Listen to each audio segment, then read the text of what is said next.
अस्सलाम वालेकुम दोस्तों।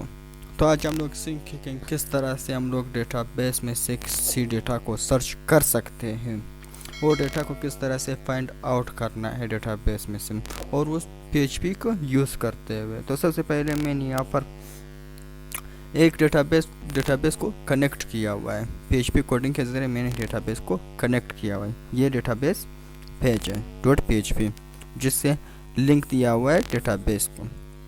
और दूसरा पेज में मैंने सबसे पहले यहाँ पर एक फॉर्म लिया हुआ है। फॉर्म के अंदर मैंने एक इनपुट लिया हुआ है। इनपुट लिया हुआ है। इस इनपुट के अंदर नेम है और नेम के अंदर सर्च योर नेम, ये प्लेस होल्डर है। और दूसरा इनपुट मैंने लिया हुआ है कि सबमिट करना है और ये जब सबमिट होगा तो ये दूसरे पेज पर चला जाएगा जिसको मैंने search.php नेम दिया हुआ है। अगर आप लोग भी यही तरीका अप्लाई करोगे तो आप लोग भी डेटा को फाइंड कर सकते हैं। ये 100% काम करेगा।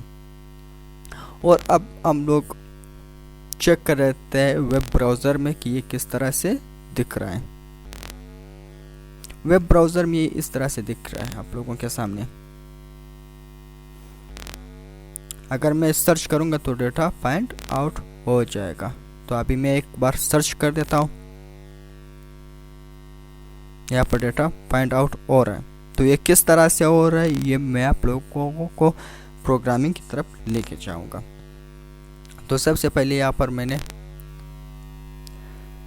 जब भी बटन प्रेस होगा, बटन की तरफ जाते हैं, जब भी ये सबमिट बटन प्रेस होगा तो कौन से काम होने चाहिए, कौन से एक्टिविटीज़ परफॉर्म होने चाहिए। तो इसको देखते हैं। जब भी बटन प्रेस होगा तो यहाँ पर आ जाएगा जहाँ पर मैंने इंक्लूड किया डेटाबेस.php को। और if is set $post name, जब ये नेम होगा, जब ये नेम सेट होगा, कौन सा नेम यहाँ पर मैंने दिया हुआ है नेम, एक इनपुट टाइप में नेम मैंने दिया हुआ है।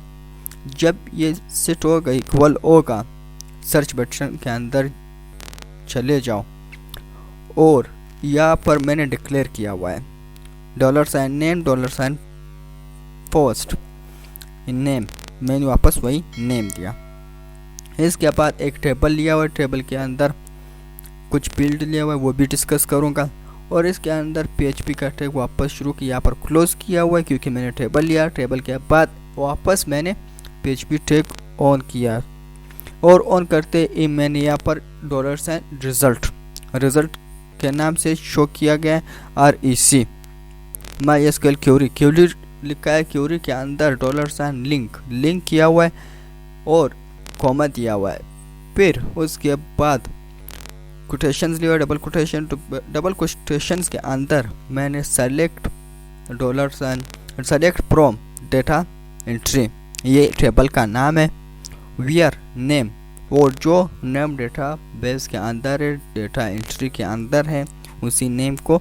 और यहाँ पर $नेम, ये नेम है, ये डिक्लेयर किया हुआ, ये नेम यहाँ पर आएगा। ये नेम सर्च करेगा और इसको मैंने डिक्लेयर भी कर दिया और यहाँ पर क्लोज कर दिया। और फिर मैंने टेबल लिया। टेबल के अंदर मैंने विड्थ कुछ दिया हुआ है और इस टेबल के अंदर मैंने TR या TR के अंदर TH लिया हुआ है। TH लिया हुआ है, ID लिया हुआ है। ID को फाइंड आउट करना है। क्लास नेम है, नेम के अंदर फादर नेम है, फादर नेम के अंदर डेट है, डेट के अंदर एड्रेस है। ये सब एक टेबल के अंदर मैंने लिया हुआ है। फिर मैंने वापस PHP टैग को ऑन कर दिया। यहाँ पर लिखा है while $row is equal to MySQL fetch array। फिर ये $REC को यहाँ से लिया हुआ है, ये लिंक यहाँ पर दे दिया। ये लिंक देने के बाद बॉडी शुरू हो गया। बॉडी के अंदर मैंने इको कर दिया, इको के अंदर TR कर दिया डबल कोटेशंस के अंदर और क्लोज कर दिया। फिर इको ले लिया, TH को डबल कोटेशन के अंदर लिख लिया, फिर डॉट दे दिया, डिक्लेयर का साइन दे दिया। फिर $रो ID को फाइंड आउट करो, ID ले लो और इन दोनों को कोटेशंस के अंदर लिख दिया, फिर इसके बाद फिर th को क्लोज कर दिया डबल कोटेशंस के अंदर। इसी तरह से ये दूसरा भी इसी तरह से नेम है, फादर नेम है, इशू डेट है और एड्रेस है, इन सब को फिर बॉडी क्लोज हो गया। फिर जो इफ़ का बॉडी शुरू हुआ था वो यहाँ पर क्लोज हो रहा है। उसी के बाद PHP का टैग भी ये टैग यहाँ पर क्लोज हो रहा है और टेबल भी यहाँ पर टेबल ऑन हो रहा है, यहाँ पर क्लोज हो रहा है। ये था कोडिंग। और अब प्रोसेसिंग की तरफ जाते हैं कि ये प्रोसेस हो रहा है या नहीं। चेक करते हैं, दोबारा से रिफ्रेश कर देते हैं। रिफ्रेश करने के बाद यहाँ सबसे पहले हामिदुल्लाह को सर्च करते हैं, फाइंड आउट हो रहा है, ID 2 है, हामिदुल्लाह है, मीर हमजा है, डेट है और एड्रेस है। इसी के साथ अब एक और फील्ड को सर्च करते हैं, अलाउद्दीन को सर्च करते हैं।